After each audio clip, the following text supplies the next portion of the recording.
विधि निषेध से मुक्त तो केवल प्रेम है, कर्मकांड तो विधि निषेध से युक्त है। पर व्यास जी कह रहे चलो हम विधि निषेध भी मान लेते हैं। अब व्यास जी कह रहे विधि क्या है? कह रहे सेवा विधि, सेवा ही हमारी विधि है। हमको नित्य सेवा करनी है, श्री जी की सेवा करनी है, संतों की सेवा करनी है, जब अवसर मिल जाए सबकी सेवा करनी है, सेवा ही हमारी विधि है, सेवा विधि। फिर पूछा निषेध क्या है? अब ये बात बहुत ध्यान से सुनना।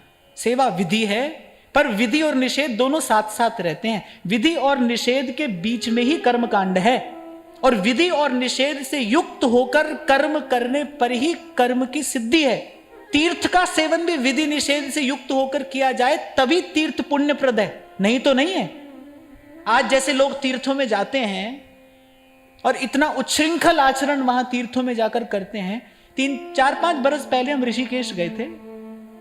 माने वो दृश्य देखकर बड़ी दारुण पीड़ा मन को हुई कि गंगा जी में किस प्रकार उच्छृंखल पशुवत लोग आचरण कर रहे थे गंगा जी में।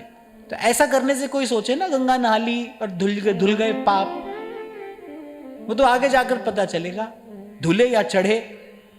अच्छा, ऐसे जो आते हैं ना, गंगा जी भी पाप संभाल कर रखती हैं। तुमको ही तोहफे में दूंगी मैं, तुमको ही उपहार दूंगी मैं, आओगे तुम ऐसा करोगे, तुम लेकर जाओ यहां से।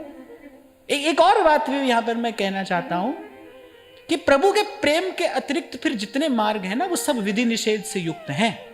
अपराध क्षमा तो केवल प्रभु करते हैं, बाकी तो कहीं आपसे हुआ है तो फिर आपको दंड मिलेगा।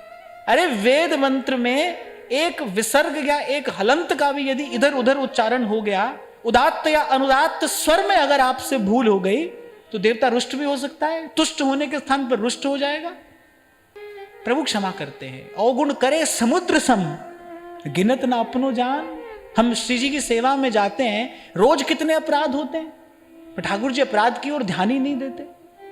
तो अगर आपको कर्म की सिद्धि चाहिए, फिर तो आपको बहुत सावधान रहना पड़ेगा। फिर तो वो विधि और निषेध के बंधन में बंधा हुआ है, वहीं पर उसकी सिद्धि है।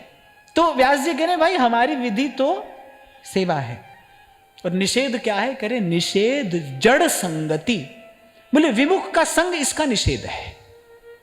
हमारे इस प्रेम यज्ञ में बोले विमुख का जो संग है, जो हरि विमुख है, जिसके संग से मन में अवांछित विचार आए, अनुचित विचार आए, बोले उसका संग इसका निषेध है। दुस्संग सर्वथैव त्याज्य,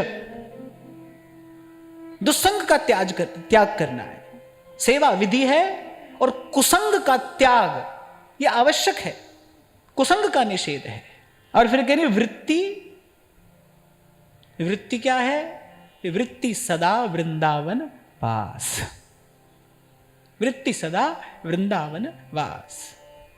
किस वृत्ति से प्रवृत्त हुआ जाता है यज्ञ में, ये पहले स्पष्ट करना पड़ता है कि प्रयोजन क्या है। बोले वृत्ति क्या है?